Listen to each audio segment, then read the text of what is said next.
My name is Cim MacDonald. I live in Chemainus on Vancouver Island. I really particularly like watercolor, but I have done quite a bit of acrylics, and then I do mural repairs and murals, so that requires acrylic paint, sometimes house paint. I started out as a figure skater, and how the art even started was I fell. I was teaching here at the arena, and I taught ice dancing. And oh man, I was doing a back outside edge and I fell. I got into a rut and fell over backwards and landed on my back. And I thought, that hurt. But you can't, as a teacher, you got to get up and say, I'm fine. Yeah. Well, about 2 weeks later, I forgot to take my guards off. I was busy talking to somebody, and I had my guards on, and I went to skate out onto the ice, and of course I clattered back down again, and this time I could hardly get up. And he's like, gee, maybe there's something safer out there. And I thought to myself, I'd been teaching for a lot of years, maybe it was time for a change. And so my dad was painting with seniors at the senior center in Victoria and doing quite nice work. So I thought, oh, I can do that. So I grabbed a pencil and a big drawing pad and just started drawing things around the house, and that's how that got started. I just sort of do different things. For a little while I was doing fire trucks after 9/11, but before that I worked in the pulp and paper industry, and I did tugboats. And my dad had worked in the shipyards and always was so proud of all the work he was doing, so it just came easy for me to paint tugs. And I also worked at Crofton, where they allowed me to go out on the boats.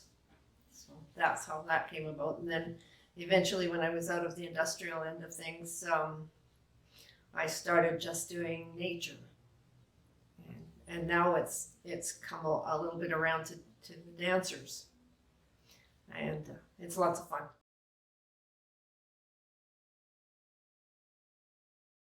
The fellow that does the brochures at the theater, he was giving workshops in Vancouver, and I really liked the way he did his brochures, and I got to watch him work one day. So I thought, well, gee, I'd like to go over to Vancouver and take a workshop, which I did, a weekend workshop, and it was fantastic. There was 4 models, and you got to use a really high-end camera, and it was all set up nicely.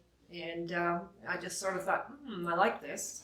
So then I approached the ballet companies here, from Cobble Hill all the way up to even Nanaimo, and got to do some of the kids, got permission, and then did some of the shows. I did one that had come from Russia, and it was a ballet troupe that was doing Swan Lake in Victoria. So it's just something that's got me interested.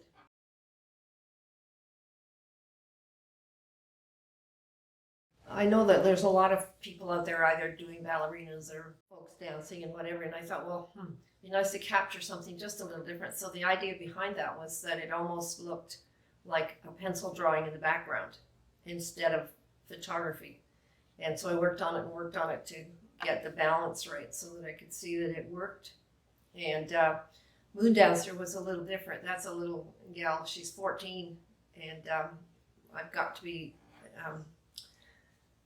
friendly with her parents.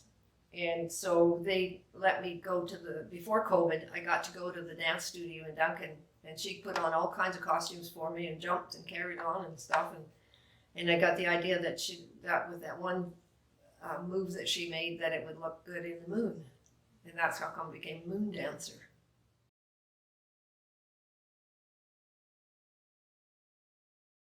Well, I've traveled to many countries, and I would still prefer here. I think you need to travel to other countries because of the colors, and to get away from the telephones and the whatever else you get into.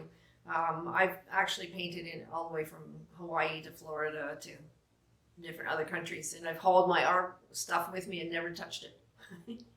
I think that's what happens to a lot of people. It's just a real hassle to do that.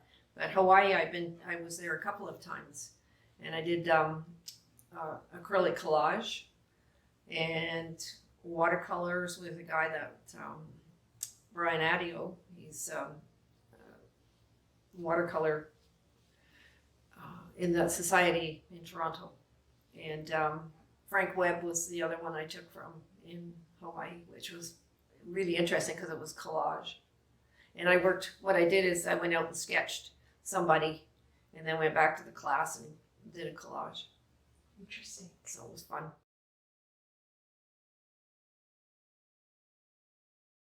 Stay true to yourself. Do what you think. Don't listen to other people who say, oh, I don't like that, or I think you have to just go for it and do what you want.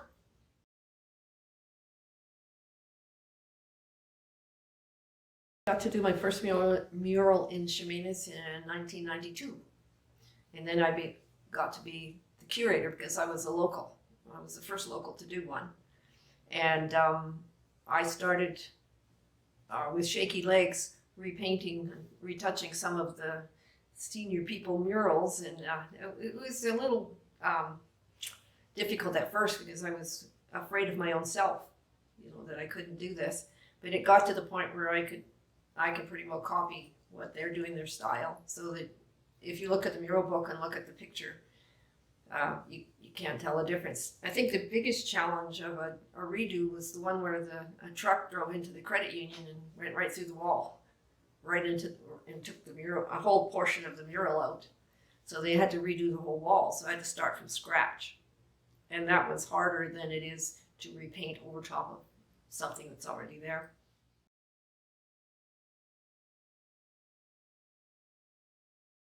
Several years ago, there used to be the Arts Council of British Columbia would have a show once a year. And in order to be part of that show, you had to be in the winters in your own region. And then you went, in this case, at this time, you went to Powell River. If the piece went to Powell River, and if it got accepted in the next layer up, then you got a trip to Penticton at that time. And I won a trip to Penticton. And that's what this article was talking about. And at the time, it was a painting called Charlie's Swamp, and it was done outside in the rain with an umbrella.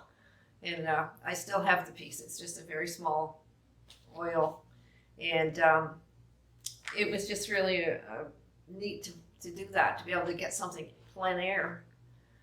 Actually, I started painting as a little kid with my grannies and mom and my aunties. They all sat around a table and painted china. And of course they let me play, but they never kept anything that I had done. So I did have a little bit of a leg up on art at a young age. But the picture in here shows me working on a mural repair. And that was one of the early ones where it was rather pensive in the picture. But it turned out all right.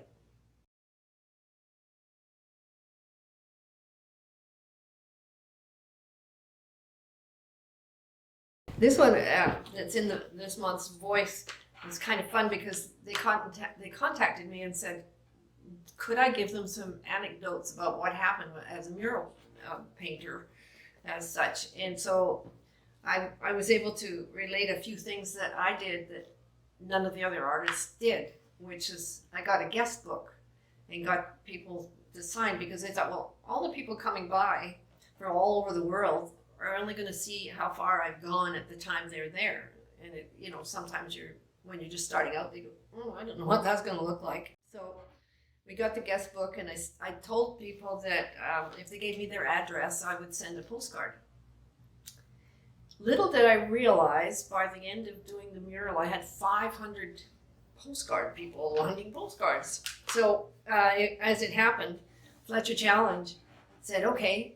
They came on board and they said, well, we'll supply the cards. We'll make postcards up for you.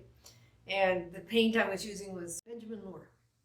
And they said, okay, we'll supply the stamps. And all I had to do was address 500 envelope, 500 cards. But it was great because I got all kinds of letters back saying thank you very much. And some people even came back to see the finished product, which I thought was kind of neat.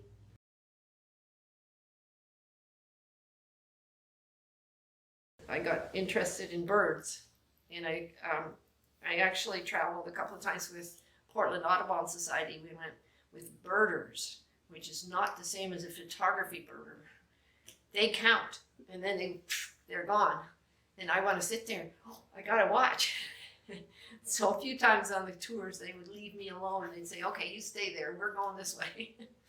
So it was great fun.